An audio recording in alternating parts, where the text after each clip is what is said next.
So today, my plan, if no one else tries to kill me, is to talk about my wonderful bike. I've done a little bit of talking about my bike, cute dog, on here before.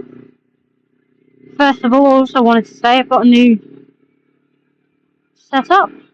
Got an Insta360 on a pole. It's not as long as the pole. The pole isn't as long as you think. It looks really long, but it's not. Yeah, on a pole. And then it connects via Bluetooth to some old headphones that are in my helmet. And that records the audio, which I think is pretty cool. Yeah, so let's talk about this bike. It is a Kawasaki Ninja 400. It's an absolute stunner of a bike. I'm going to put up some videos and stuff. I've got lots of videos of it, and as I've mentioned several times before, I am only 4'11", and this bike fits me quite well. I am on tiptoes if I'm using both feet, but I can put one foot down comfortably. I'm happy with the weight, shifting the weight. So that's one thing to remember. So if you are shorter, I'm in the middle of a junction here. I wasn't expecting there to be quite as big of a gap as there was. Me no likey. If you are of the shorter persuasion, like myself, you can get a bike that you can only fit one leg down. But when you do that, it is important to remember about... Hold on.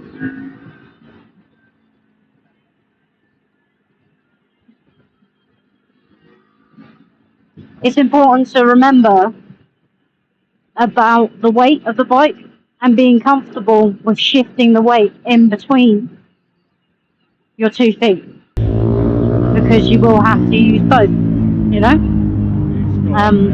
You don't have to put both feet down. You can put one foot down, but it's, you can comfortably shift one between 1 and 2, between your left and your right foot. Then you're golden, But yeah, so for me, it's comfortable doing that. I'm pretty sure most people would be comfortable, because even though the seat height's really low anyway, but even though the seat height, isn't as low as, like, I don't know, a Rebel 500, which I think is like the lowest possible seat motorcycle you can get. It's lower than a Grom. Even though it's lower than that, it's not as low as that. The weight of it is so light that it's really comfortable. I'll find out the weight and I'll put it in words somewhere here. But yeah, it's really comfortable. It's got an upright seating position.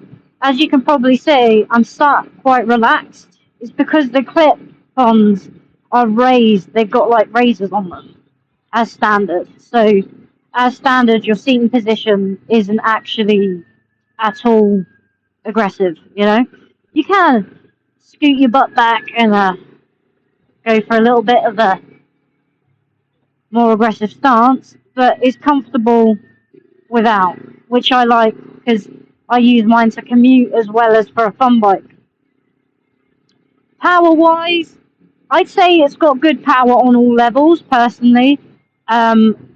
It's not going to be as much power as like a 600, but for a 400, I'd say it's pretty steady. It's got good power. It'll do speeds that are higher than you need, is how I shall phrase it. Higher than you need. But if you're interested, I believe the top speed is 120 to 130 miles an hour. I don't condone doing that on public roads at all. I've never done big speeds ever. Yeah. Stuff that, you'd use it for. I've used it for loads of different things. Passenger comfort, not ideal to be honest, but I've had passenger on there and it's not too bad. But I mean, yeah, this isn't the kind of bike you want to get if you're riding around with passengers a lot. Commuting, absolutely fantastic bike. Genuinely a great little commuter. If you're wanting leisurely riding where you ride fast, you're carving corners, that kind of thing. I actually think this is the right kind of bike for you, you know? If you're wanting to learn, yeah, I'd say it's a good bike to learn on. It's very forgiving. It's easy to ride, which, is what my personally is, I want something easy to ride because I want to enjoy myself, So, you know, uh,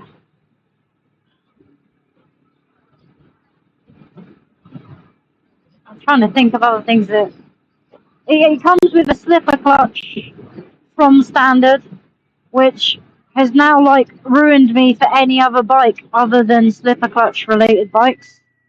Um, because now that I've used the slipper clutch, I really like it because it feels so smooth. Some people don't like it, but I think it feels really smooth, and it's really nice. Uh, when you put the right exhaust on there, the sound is amazing. So yeah, so if you're wanting it as a new rider and you want to, maybe if you're in the UK, if you've just done your A2 license, you're looking to start on, something like this, I think it's a great bike. If you are an experienced biker like myself and just want something that's, is able to do pretty much most things,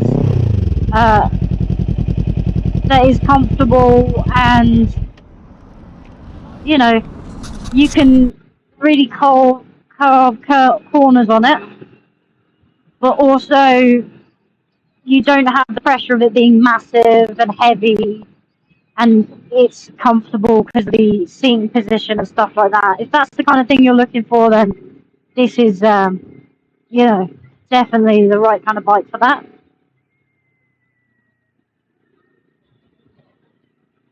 If you're looking for a commuter bike, definitely, I would definitely buy it as a commuter bike. If you're looking for a little racer, there's an entire class in racing dedicated to this bike, It's perfect. There's so many people who race them.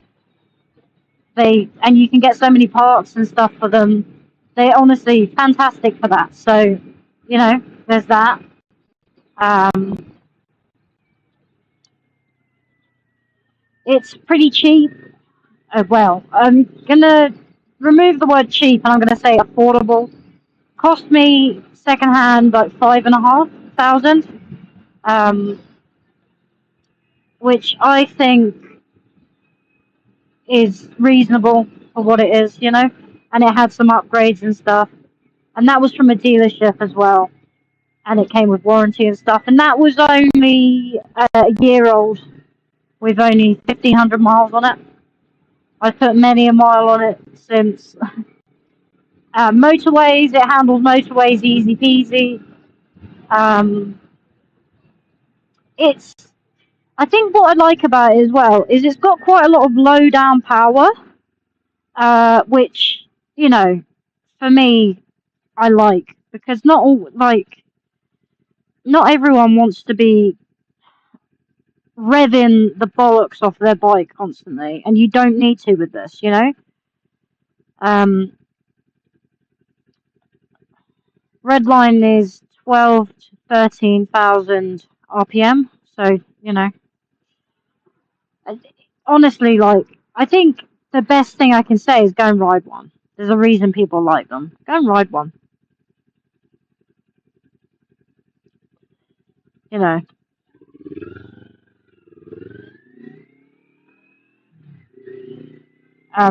Go take one out for a test ride if you're able to. Obviously, so here's the thing. The reason I'm coming out with this now is number one, it's taken me ages. So you know, that's the kind of top speed you're looking at. It 0 to 60 is something like 0.4 seconds, I think, or 4 point second. I don't know actually. 0 to 60 time is up here somewhere as well, because I can't remember stuff like that. Do you think I researched to make these videos? Whoa, that was a horrible bump.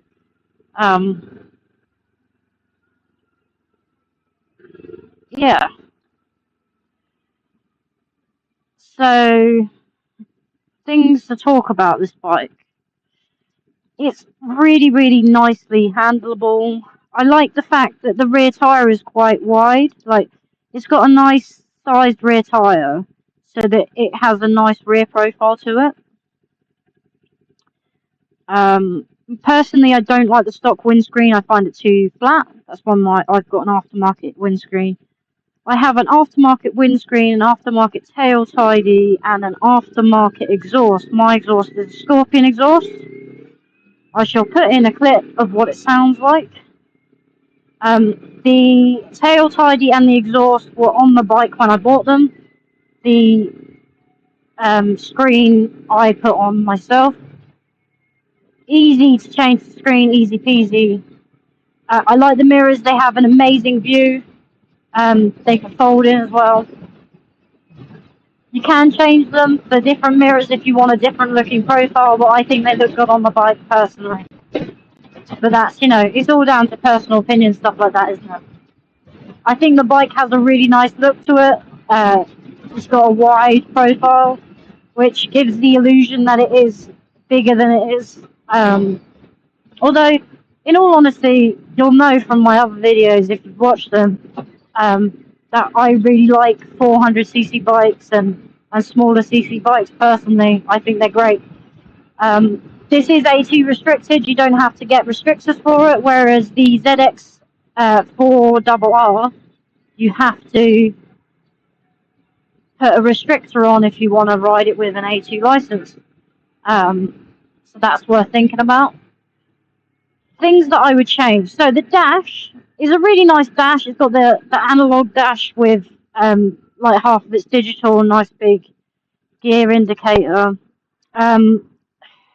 Here's the thing. So now obviously I'm an experienced rider who bought this bike because I like the way it handles and the size of it. Whereas a lot of people buy this as a first bike in order to upgrade to something bigger. I personally, for myself,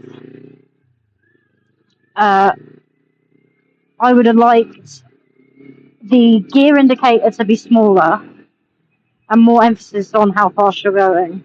Because the gear indicator is right in the middle. But I mean, I understand why that is. That is that way for a reason. It's just for me, I don't really use it. I mean, I glance at it, yeah. And it is, I guess, useful, but I've never needed that. I've never had it on any of my other bikes, so I've never used it, you know? So yeah, so there's that. I also wish it had a TFT display. That would be cool. The new Ninja 500 that they brought out, that has a TFT display. So, you know, but if you're looking to get something slightly older and you want this, it doesn't have a TFT display. But the display is great. You know, if sun's on it, I can still see what it says. There's no issues with it, you know. That's just me being finicky because that's what I like. Um, yeah, the lights are really, really bright. They're like LED lights. I think they look cool as well. They have a really nice profile to them. They're so bright that cars think they're full bleeding all the time and they get mad at me. They start like flashing me and I'm like, I don't know why you're flashing me, you know. So yeah, so nice bright headlights.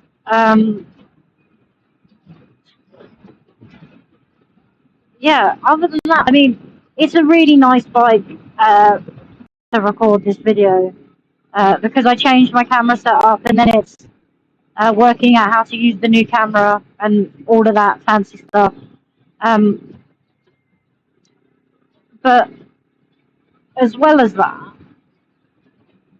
right now, if you're looking for your next bike, and the Ninja 500 is coming out, especially in the UK, it's just come out, and you know, maybe you can't quite stretch to that, or it's your first bike, so you don't particularly want to go brand new. Get one of these, honestly, because they're a great bike, and you'll have tons of fun.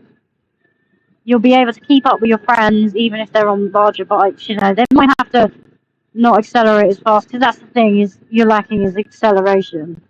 But to be fair, even that, like, it does keep up. As long as they're not riding like complete idiots.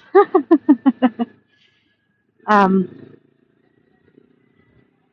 but yeah, you know, so if you're looking to buy your first bike, definitely look at one of these, especially if you were thinking about a 500, because you don't want to buy brand new for your first bike. And you'll save a little bit of cash, you know, spend that cash on some gear. But I'm also want to say, because this isn't just, everyone says about this being someone's first bike or second bike, or, you know, first big bike, whatever. This isn't just that. This in its own right, you know, more people need to look at this as a bike in its own right. And it is that. It does that, you know. It's a fantastic little bike, and honestly, since I've owned it, I'm a bike whore. I jump from bike to bike to bike, and I'm never, you know, on one bike for long. But since I bought this, honestly, every time I go and look at something else, because I like going and looking at other things, I honestly, I look at something else and I'm like, no, actually, I'm good. Because I like this. Every time I go and ride something else, it reminds me how much I like this. Even if it's bigger, you know, if it's different, it just reminds me of how much I love this bike. And I've never had a bike like that, you know. I love the look of this bike. I love how it feels to ride. It's comfortable. You know, I, I just like it, you know. But then you have to remember that I am a lady. I am 4'11", and I also have problems with my joints that mean that a heavier bike isn't always the right option for me, you know. So bear those points in mind. I am starting a new YouTube channel where a friend of mine who is, I think he's over 6 foot, and myself take out bikes and review them, um, and talk about the differences from different points of views. And that is something that, you know, we will do on my bike as one of the first ones. Um, just because it is, you know, every single person is different. We're all different sizes, weights, you know, that kind of thing. And we all, you know, different bikes are what we want. And we all want different things as well out of our bikes. And that's also important to remember. So don't listen to me go, oh my goodness, this is the best bike ever, and then go and be like, oh yes, I'm going to go and get one, because you might not like it, you know. But yeah, that is it. This is my first review, so please be gentle with me. Thank you for watching. Please leave a like, comment, and subscribe. Do you prefer this kind of thing, or do you prefer my little snippy videos? It's really easy for me to do like shorter clips kind of thing, like the YouTube shorts. It's way easier for me to do them than it is for me to record a whole video like this. But I'm happy